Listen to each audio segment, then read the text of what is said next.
Hi.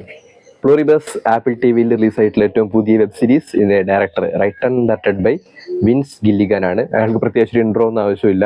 Breaking bad ഒക്കെ direct ചെയ്തിട്ടുള്ള ഒരു കിഡിലൻ ഡയറക്ടറാണ്, കിഡിലൻ മേക്കറാണ്. അദ്ദേഹത്തിന്റെ ഏറ്റവും പുതിയ വെബ് സീരീസ്. അപ്പോൾ ഈ പേര് കേൾക്കുമ്പോൾ തന്നെ ഭയങ്കര വെറൈറ്റി ആയിട്ട് തോന്നി. ഇത് ശരിക്കും ഒരു ലാറ്റിൻ ഫ്രേസ് ആണ്.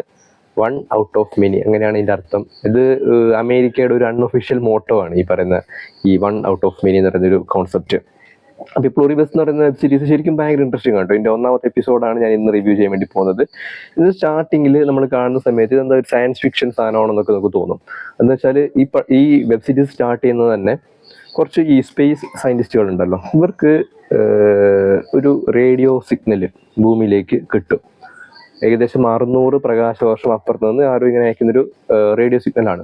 ഇവർ ആദ്യം വിചാരിക്കും നമ്മുടെ നാട്ടിൽ തന്നെയുള്ള ഈ പോലീസും ഇവരൊക്കെ ഈ റേഡിയോ സിഗ്നൽ യൂസ് ചെയ്യുമല്ലോ മെസ്സേജ് പാസ് ചെയ്യാൻ വേണ്ടിയിട്ട്, ഇവരുടെ വാക്കി ടോക്കിലും വയർലെസ്സിലൊക്കെ. അങ്ങനെ റാൻഡം ആയിട്ട് വന്ന ഏതെങ്കിലും റേഡിയോ സിഗ്നൽ ആണെന്ന് ഇവരാദ്യം അസ്യൂം ചെയ്യും. പിന്നെ ഇവർക്ക് മനസ്സിലാകും ഓരോ 78 സെക്കൻഡിലും ഈ പറയുന്ന റേഡിയോ സിഗ്നൽ റിപ്പീറ്റ് ചെയ്തുകൊണ്ടിരിക്കും.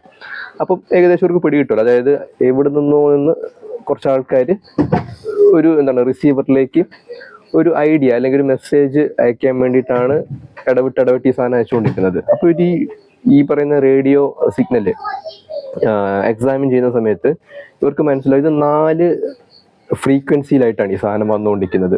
അപ്പോൾ എന്തോ ഒരു ഐഡിയ, എന്തോ ഒരു മെസ്സേജാണ് ഈ വന്നുകൊണ്ടിരിക്കുന്നത് എന്നുള്ള കാര്യം അവർക്ക് മനസ്സിലാകും.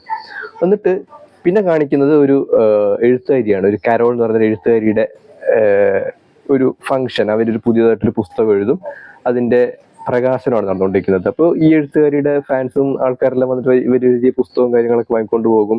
അവിടെ വെച്ച് 2 കഥാപാത്രങ്ങളെ നമുക്ക് പരിചയപ്പെടുത്തി തരും. ഒന്ന് ഈ റൈറ്റർ കാരോള്, പിന്നെ അവരുടെ പാർട്ണർ ഹെലൻ. അങ്ങനെ ആ ഒരു പോർഷൻ കഴിയും. പിന്നെ കാണിക്കുന്നത് ഒരു പരീക്ഷണശാലയാണ്. നമ്മൾ ഈ മരുന്നെല്ലാം ടെസ്റ്റ് ചെയ്യില്ലേ, അതുപോലെ ഒരു വലിയ പരീക്ഷണശാല. അവിടെ കുറേ സയന്റിസ്റ്റുകൾ ഇതുപോലെ മരുന്നെല്ലാം പരീക്ഷിക്കുന്നുണ്ടാവും എലികളിൽ. ഇപ്പോൾ ഒരു ദിവസം ഇവരിങ്ങനെ മരുന്ന് എലികളിൽ പരീക്ഷിക്കാൻ പോകുന്ന സമയത്ത് ആക്സിഡന്റലി ഈ പരീക്ഷിക്കാൻ വെച്ച എലിയില്ലേ, ഈ എലി അവിടെയുള്ള ഒരു സയന്റിസ്റ്റിനെ കടിക്കും. അവിടെ നിന്നാണ് ഈ പടമല്ല ഈ വെബ് സീരീസ് അവിടെ സ്റ്റാർട്ട് ചെയ്തത്. ഇത് കടിച്ചു കഴിയുമ്പോഴത്തേക്ക് ഈ പെണ്ണുങ്ങൾക്ക് എന്തോ സംഭവിച്ചു. പിന്നെ കാണിക്കുന്നത് വെച്ചാൽ ഒരു നാട്ടിലെ മൊത്തം ആൾക്കാരും സോംബികളായിട്ട് മാറും. സോംബി എന്ന് വെച്ചാൽ ഈ മനുഷ്യനെ തിന്നുന്ന സോംബി ഒന്നുമല്ല, എല്ലാ ആൾക്കാരും ഒരേപോലെ, മീൻസ് എല്ലാവരും ഒരേപോലെ സംസാരിക്കും, എല്ലാം ഒരേപോലെ തന്നെ പോകും. എന്നിട്ട് പിന്നെ കാണിക്കുന്നത് നമ്മുടെ ഈ എഴുത്തുകാരിയില്ലേ കാരോളിന്റെ ഒരു കാര്യമാണ്. കാരോൾ ഇങ്ങനെ ഇവരുടെ പുസ്തകവുമായിട്ട് ബന്ധപ്പെട്ട ഇവരുടെ ചടങ്ങും കാര്യങ്ങളെല്ലാം കഴിഞ്ഞിട്ട് ഇവർ ഒരു ബാറിൽ വരും. ബാറിലോട്ട് ഇങ്ങനെ വെള്ളം ഒടിച്ചുകൊണ്ടിരിക്കുന്ന സമയത്ത് ഇവരെന്തോ സംസാരിച്ചിട്ട് ഈ ഹെലനും അതുപോലെ തന്നെ കാരോളും അവരുടെ ഫ്രണ്ടും കൂടി പുറത്ത് എന്തോ സംസാരിച്ചുകൊണ്ടിരിക്കുന്ന സമയത്ത് ഒരു വണ്ടി ആക്സിഡന്റ് ആകും. ആക്സിഡന്റ് പറ്റിയ ആളെ ഇവർ രക്ഷിക്കാൻ വേണ്ടി നോക്കും. പെട്ടെന്ന് ഇവരുടെ പാർട്ണർ, ഈ കാരോൾ എഴുത്തുകാരുടെ പാർട്ണർ ഹെലൻ തലയുറ്റി താഴെ വീഴും. ഇവർ രക്ഷിക്കാൻ വേണ്ടിയിട്ട് ആൾക്കാരെ വിളിക്കാനായിട്ട് ബാറിനകത്ത് പോകുന്ന സമയത്ത് ആ ബാറിനകത്തുള്ള മൊത്തം ആൾക്കാരും ഞാൻ നേരത്തെ പറഞ്ഞ പോലെ സോംബി ആയിട്ടുണ്ടാകും. എന്ന് വെച്ചാൽ എല്ലാം ഒരേപോലെ വരച്ച് ഇങ്ങനെ സ്റ്റക്കായി നിൽക്കുന്നില്ല. നമ്മൾ റീൽസിലെല്ലാം അമേരിക്കയിലെ ഏതോ ഒരു സ്ട്രീറ്റിൽ കുറേ ആൾക്കാർ ഇങ്ങനെ നിൽക്കുന്ന കണ്ടിട്ടില്ലേ, അതേപോലെ സ്റ്റക്കായി നിൽക്കുന്നുണ്ടാകും. പിന്നെ ഒരു തരത്തിൽ ആ പെണ്ണുങ്ങൾ അവിടെ നിന്ന് വണ്ടി എടുത്തിട്ട് ഇവരെ ഹോസ്പിറ്റലിൽ കൊണ്ടുപോകാൻ വേണ്ടി ഹോസ്പിറ്റലിൽ എത്തുമ്പോഴത്തേക്ക് ഹോസ്പിറ്റലിലെ ഡോക്ടറും നേഴ്സും പേഷ്യൻറ്റും സെക്യൂരിറ്റിയും എല്ലാ ആൾക്കാരും സോംബിയായി. സോംബി എന്ന് വെച്ചാൽ ഞാൻ നേരത്തെ പറഞ്ഞില്ലേ, മനുഷ്യനെ തിന്നുന്ന സോംബി ഒന്നുമല്ല. എല്ലാ ആൾക്കാർക്കും ഒരു യൂണിഫോമിറ്റി വന്നു, എല്ലാവരും പെരുമാറുന്നതും സംസാരിക്കുന്നതൊക്കെ ഒരേ രീതിയിലായിരിക്കും. അങ്ങനെ ഈ പെണ്ണുങ്ങൾ ഈ കാരോൾ എന്ത് ചെയ്യും, ഇവരുടെ ഫ്രണ്ടിന്റെ ഹെലന്റെ ഡെഡ് ബോഡി എടുത്ത് വണ്ടിയിലിട്ടിട്ട് നേരെ വീട്ടിലേക്ക് പോകും. വീട്ടിലേക്ക് പോയിട്ട് കീ, അതായത് വീടിന്റെ ഡോർ തുറക്കാനുള്ള കീ നോക്കുന്ന സമയത്ത് ഇവരുടെ അയൽവാസികളായിട്ടുള്ള 2 കുട്ടികൾ വരും. ഈ 2 കുട്ടികളും ഒരേപോലെ സംസാരിക്കും, ഞങ്ങൾ നിങ്ങളെ സഹായിക്കാം. 2 പേരും ഒരേപോലെ പഠിപ്പിച്ചു വിട്ട പോലെയൊക്കെ സംസാരിക്കും.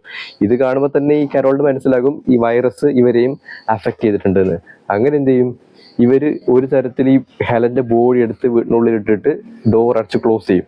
നോക്കുമ്പോൾ ഇവർ കാണുന്ന കാഴ്ച വെച്ചാൽ ഇവരുടെ വീടിന് ചുറ്റും ഇതുപോലെ സോംബികളായിട്ടുള്ള ആൾക്കാർ ഇങ്ങോട്ടേക്ക് വരുന്നുണ്ട്. എല്ലാ ആൾക്കാരും ഒരേപോലെയാണ്. അങ്ങനെ ഇവര് ഡോറെല്ലാം അടച്ച് ക്ലോസ് ചെയ്ത് ഇവരുടെ വിൻഡോ എല്ലാം ക്ലോസ് ചെയ്തതിനു ശേഷം ഇവരുടെ വീട്ടിലുള്ള ഈ TV ഓണാക്കി നോക്കുന്ന സമയത്ത് TV-യിലൊന്നും ഒറ്റ ചാനലും ഇല്ല, എല്ലാം നെറ്റ്വർക്ക് കട്ട് ആയിട്ടുണ്ട്. ഒരു ചാനൽ മാത്രം ആക്റ്റീവ് ആയിരിക്കും. ചാനൽ ഇങ്ങനെ വെക്കുന്ന സമയത്ത് ഒരാളിങ്ങനെ അമേരിക്കയുടെ ഫ്ലാഗ് എല്ലാം ബാക്കിൽ വെച്ചിട്ട് ഇങ്ങനെ ഒരാൾ നിന്നിട്ടുണ്ട്. അപ്പൊ ഞാൻ ആദ്യം വെച്ചാൽ അമേരിക്കൻ പ്രസിഡന്റ് മറ്റായിരിക്കുന്നു. അപ്പൊ ഇവര് ഇങ്ങനെ വെയിറ്റ് ചെയ്യുന്നുണ്ട്. എന്നിട്ട് ഈ പെണ്ണുങ്ങൾക്ക് ഒരു ഫോൺ കോൾ വരും വീട്ടിലേക്ക്. ഇവർ ഫോൺ അറ്റൻഡ് ചെയ്യുമ്പോഴത്തേക്ക് പറയുന്നത് അതായത് ആ നാട്ടിലുള്ള ലോകത്തുള്ള എല്ലാ ആൾക്കാരെയും ഈ വൈറസ് അഫക്ട് ചെയ്ത് കഴിഞ്ഞു. നമ്മൾ നേരത്തെ പറഞ്ഞ 4 ഫ്രീക്വൻസിയിൽ വന്ന സാധനം ഉണ്ടല്ലോ, അത് നമ്മൾ RNA എന്ന് പറയുന്ന സാധനത്തിന് അഫക്ട് ചെയ്യുന്ന ഒരു തരം ഒരു ഫ്ലൂയിഡാണ്. എന്ന് വെച്ചാൽ ഈ 4 ഫ്രീക്വൻസി കൊണ്ട് ഉദ്ദേശിക്കുന്നത് ഈ നമ്മൾ ഈ അഡനിൻ, ഗ്വനിൻ, സൈറ്റോസിൻ ആ സാധനം ഉണ്ടല്ലോ, ആ 4 കാര്യങ്ങളാണ് ഈ വന്നുകൊണ്ടിരിക്കുന്നത്. എന്ന് വെച്ചാൽ ഒരു വൈറസ് പോലത്തെ ഒരു സാധനമാണ്. എന്ന് വെച്ചാൽ ഒരു ഈ സലൈവയിൽ കൂടി പകരുന്ന ഒരു തരം സാധനം.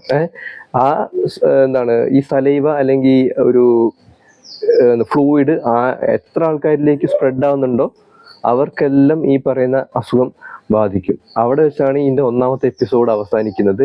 കണ്ടു കഴിഞ്ഞപ്പോഴത്തേക്ക് വല്ലാത്തൊരവസ്ഥയിലേക്ക് എത്തി. ഇത് എങ്ങോട്ടേക്കാണ് പോകുന്നുള്ള കാര്യം നമുക്ക് മനസ്സിലാവില്ല. ഈ ഏലിയൻ അറ്റാക്ക് ആണോ, അല്ലെങ്കിൽ ഈ പറയുന്ന നമ്മൾ ഈ കൊറോണയും കോവിഡെല്ലാം വന്ന പോലത്തെ അങ്ങനെയുള്ളൊരു സംഭവമാണോ, ഒരൈഡിയ തരുന്നില്ല. പക്ഷെ നമ്മളെ പിടിച്ചിരുത്തുന്ന ഒരു വല്ലാത്ത എപ്പിസോഡായിരുന്നു 1ാമത്തെ എപ്പിസോഡ്.